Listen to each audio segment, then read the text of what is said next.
Welcome back, dear student. In this video, we are going to discuss about pseudocode of greedy algorithm.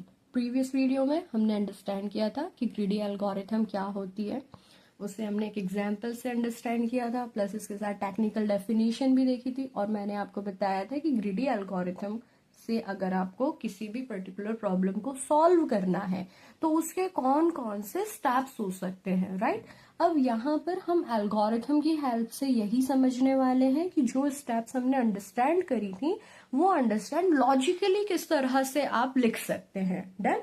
But example जो है हम हमारा previous वाला ही लेंगे। कौन सा प्रीवियस एग्जाम्पल? Journey, right. कौन सी जर्नी? भोपाल टू जाना है हमें, कहाँ? पुणे। तो हम इसी एग्जाम्पल से अंडरस्टैंड करते हैं कि सेम प्रॉब्लम जो है हमारी, कि जिसमें हमें जर्नी यहाँ पर गुजारनी है, तो ये जर्नी को किस तरीके से हम कंप्लीट करने वाले हैं। ठीक है, तो लॉजिकली हमने क्या कर दिया, सबसे पहले एक फंक्शन बनाया ग्रीडी नाम का, ठीक है, जिसके अंदर मैंने दो पैरामीटर पास किए हैं, एक है ए और दूसरा है एन। तो यहाँ पे ए का मतलब क्या है, एक एरे ले लिया हमने।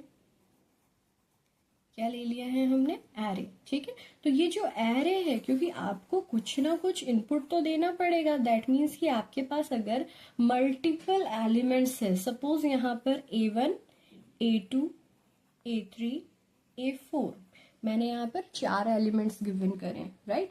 तो यहाँ पे ये ए जो है ये हर एक एलिमेंट्स को रिप्रेजेंट कर रहा है। एन क्या हो गया आपका?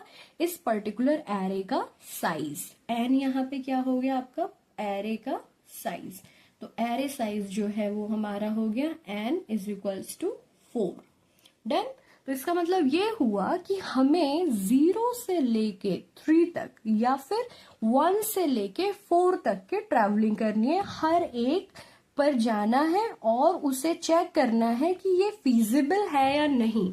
क्योंकि देखिए ग्रीडी एल्गोरिथम का मेन वर्क क्या होता है, एक सर्टेन ऑप्टिमल सॉल्यूशन देना, या तो वो मिनिमम हो या फिर वो मैक्सिमम हो सकता है। क्यों? क्योंकि ये एक ऑप्टिमाइज्ड प्रॉब्लम है। और ऑप्टिमाइजेशन का मतलब हमने सीखा था, क्या मतलब होता है ऑप्टिमाइजेशन का, कि एक ऐसी प्रॉब्लम जिसके रिजल्ट्स जो है या तो मैक्सिमम रिजल्ट मिलेगा या फिर मिनिमम रिजल्ट मिल सकता है। तो यहाँ पे हमें क्या करना पड़ेगा, हर एक स्टेट को चेक करना पड़ेगा, क्या ये पर्टिकुलर स्टेट मुझे हमारे सॉल्यूशन तक पहुंचा रही है या फिर नहीं। ठीक है, तो अब इसमें हम आगे बढ़ते हैं। अब हमने क्या करा, सपोज अज्यूम कर लिया इनिशियली सॉल्यूशन जो है वो अभी क्या है, 0। अभी क्योंकि हमें सॉल्यूशन नहीं पता तो इनिशियली हमने इसे अज्यूम करवा दिया। ठीक है, अब हमें ट्रैवलिंग कहाँ से करनी है मैंने आपको बताया, तो हमने क्या करा, एक लूप लगा दिया, i is equals to 1 to n। i 1 से लेके कहाँ तक चलेगा, n तक चलेगा, जो भी उस एरे का साइज होगा। ठीक है, डू।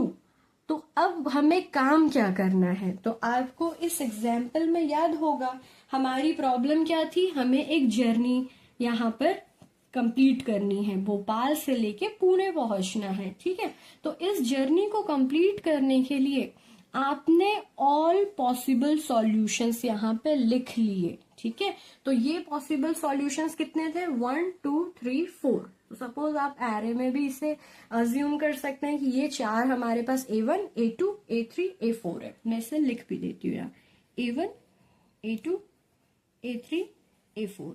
डन। अब नेक्स्ट हमें क्या काम करना है, क्योंकि हमें इस जर्नी में हर एक स्टेट को चेक करना है, बाय रोड, बाय बस, बाय ट्रेन, बाय एरोप्लेन। यहाँ पे आपके पास क्या गिवन है इस सर्टेन प्रॉब्लम के, कि कितने इस जर्नी में आवर्स लगने वाले हैं, कितना टाइम लगने वाला है, और दूसरा गिवन है इसका कॉस्ट। तो यहाँ पर हम लिख देते हैं इसे भी, तो टाइम और ये क्या हो गई आपकी कॉस्ट। तो A1 के लिए टाइम और उसका कॉस्ट, A2 के लिए, A3 के लिए, A4 के लिए, सभी के लिए हमने यहाँ टाइम मेंशन कर दिया, और ये सारी जो है वो इनकी क्या है, कॉस्ट है। ठीक है, अब देखिए लूप स्टार्ट हो रहा है, तो लूप आपने क्या लगाया है यहाँ पे, for i is equals to 0 से आप कहाँ तक के जा रहे हैं, सॉरी 1 से ले रहे हैं हम यहाँ पे इंडेक्स, 1 से आप कहाँ जा रहे हैं, n तक के। ठीक है, तो 1 से आप स्टार्ट करने वाले हैं, तो अब आया आपका डू पोर्शन। तो देखिए अब हमें काम क्या करना है। तो यहाँ पे आपको वर्क क्या करना है, x is equals to select a, that means x आपने यहाँ पे क्या करा, एक नया वेरिएबल ले लिया है। ये वेरिएबल क्यों लिया है आपने, क्योंकि मैंने आपको क्या बताया था, आपके पास पॉसिबल सॉल्यूशंस, पॉसिबल प्लेसेस तो अवेलेबल होंगे कि आप कौन सा पर्टिकुलर सॉल्यूशंस जो है वो आप एक्सेप्ट कर सकते हो, लेकिन इसमें से हमें क्या फाइंड करना पड़ता है, हमने लिखा था सबसे पहले क्या फाइंड करना पड़ता है, फीजिबल सॉल्यूशन।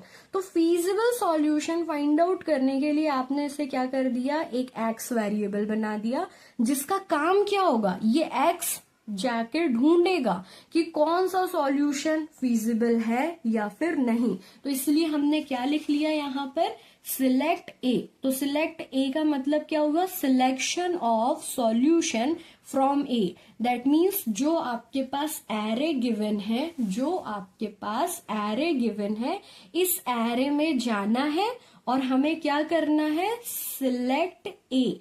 तो दैट मीन्स एरे के किसी भी पर्टिकुलर सॉल्यूशन को हमें सिलेक्ट करना है, और सिलेक्ट करने के बाद क्या कर देना है, हमें उसे एक्स में इनपुट दे देना है। क्यों, क्योंकि एक्स किस चीज को रिप्रेजेंट कर रहा है, फीजिबल सॉल्यूशन को रिप्रेजेंट कर रहा है। यस, तो हमने यहाँ पर यही लिख लिया है, x is equal to select A. अगर ए आपका सिलेक्ट हो जाता है, अगर आपका जो सॉल्यूशन है वो सिलेक्ट हो जाता है, तो वो किस में चला जाएगा, आपके एक्स में। इफ फीजिबल एक्स, क्योंकि अभी हमने डिसाइड नहीं करा है कि जो भी आपने प्रोसेस सिलेक्ट करी है, बाय रोड सिलेक्ट करी है प्रोसेस, बाय बस, बाय ट्रेन, बाय एरोप्लेन, तो ये फीजिबल होने के लिए क्या होना चाहिए, कंडीशन सेटिस्फाइड होनी चाहिए। कौन सी कंडीशन है यहाँ पर, हमने यहाँ कंडीशन लगाई है कि मिनिमम कॉस्ट में हम हमारी जर्नी को कंप्लीट कर ले, मिनिमम कॉस्ट में हम क्या करें, हमारी जर्नी को कंप्लीट कर ले, और हमें बहुत ज्यादा टाइम भी उसमें ना लगे। Done, okay. तो यहाँ पे अब हम क्या चेक करेंगे, if feasible x, that means x अगर फीजिबल है, और फीजिबल कैसे, अभी मैंने आपको बताया कंडीशन। तो देखिए यहाँ यही लिखा है, check if the selected solution is feasible or not. That means की ये लाइन आपकी चेक कर रही है कि आपका सॉल्यूशन फीजिबल है या नहीं। और अब आपको समझ आ चुका है कि फीजिबल का क्या मतलब है। जैसे ही वो फीजिबल मिलता है हमें क्या वर्क करना है, solution is equal to solution plus x.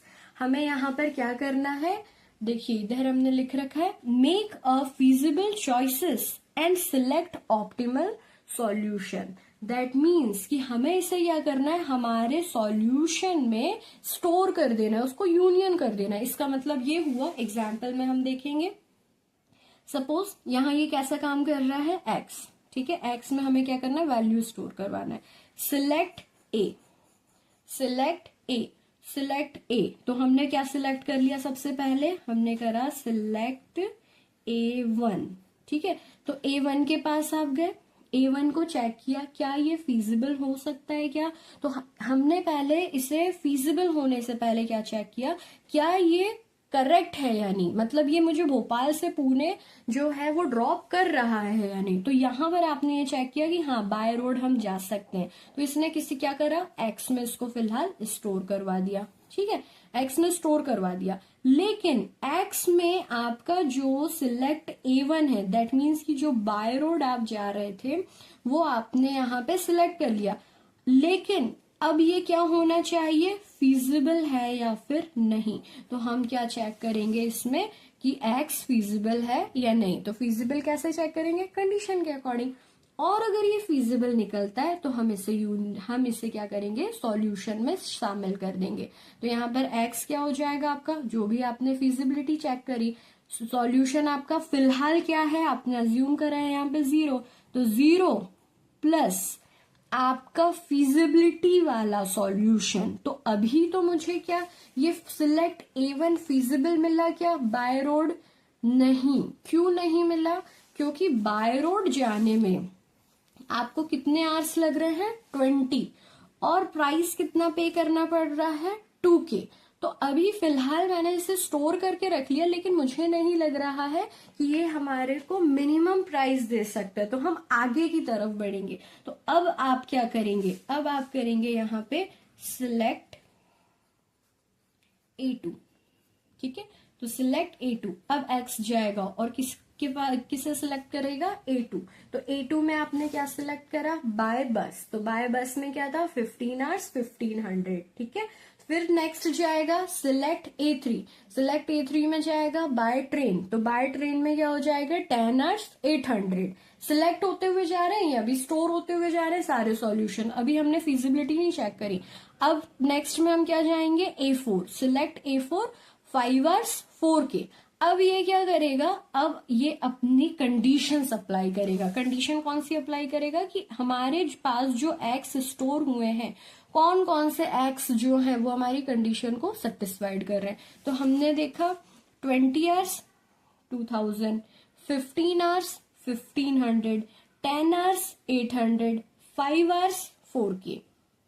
तो यहाँ पे हमारा जो मिनिमम टाइम था, यहाँ पे हमने क्या दिया था उससे पैरामीटर कि मिनिमम टाइम में हम हमारी जर्नी को मिनिमम कॉस्ट के साथ कंप्लीट कर ले।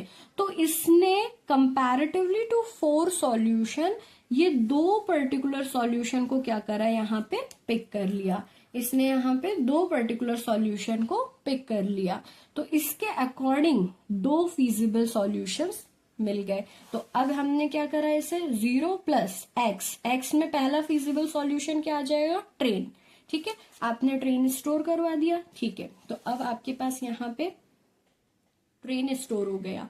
प्लस अब नेक्स्ट जाएंगे, एक्स को चेक करेंगे, क्या एरोप्लेन आपका मिनिमम टाइम दे रहा है, हाँ मिनिमम टाइम दे रहा है। तो आपने इसे भी सिलेक्ट कर लिया। तो अब एक्स के प्लेस पर कौन आ जाएगा, आपका एरोप्लेन। पहले वाला सॉल्यूशन क्या है आपका, ट्रेन। तो ट्रेन प्लस एरोप्लेन, ये हो गया आपका सॉल्यूशन, ठीक है।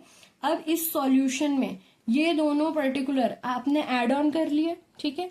अब हमें क्या करना है, इसे बनाना है ऑप्टिमल। ऑप्टिमल, तो ऑप्टिमल बनाने की कंडीशन क्या होने वाली है, ऑप्टिमल बनाने की कंडीशन यहाँ पर ये होगी कि ये जो आपका ट्रेन है और ये जो आपका एरोप्लेन है, दोनों के यहाँ पर टाइम्स हमने यहाँ काउंट कर लिए। यहाँ पे 10 आवर्स था और यहाँ पे 10 आवर्स था, यहाँ पे आपके पास 5 आवर्स थे। अब इनकी कॉस्ट की बात आती है, तो अब हम इस कॉस्ट भी कंपेयर करेंगे। तो जब आप इसकी कॉस्ट कंपेयर करेंगे तो आपको डायरेक्टली दिखाई दे रहा है कि ये 800 है और यहाँ पे ये 4K है, तो इसकी कॉस्ट बहुत ज्यादा है। तो ये इसे ड्रॉप कर देगा और क्या करेगा, ट्रेन जो है वो सॉल्यूशन में स्टोर करवा देगा और आपको क्या रिटर्न मिल जाएगा, एक सॉल्यूशन।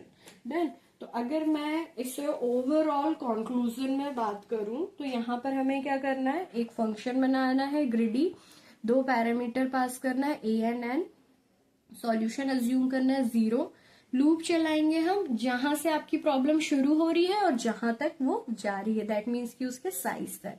काम क्या करेंगे, हर एक प्रोसेस को सिलेक्ट करते हुए जाएंगे। प्रोसेस को सिलेक्ट करना है, एक्स में स्टोर करवाते हुए जाना है, ठीक है। मल्टीपल प्रोसेस हमारे पास स्टोर हो गई। अब उससे हमें क्या चेक करना है कि वो जो प्रोसेस है वो फीजिबल है या नहीं। फीजिबल का मतलब आप समझ चुके हैं।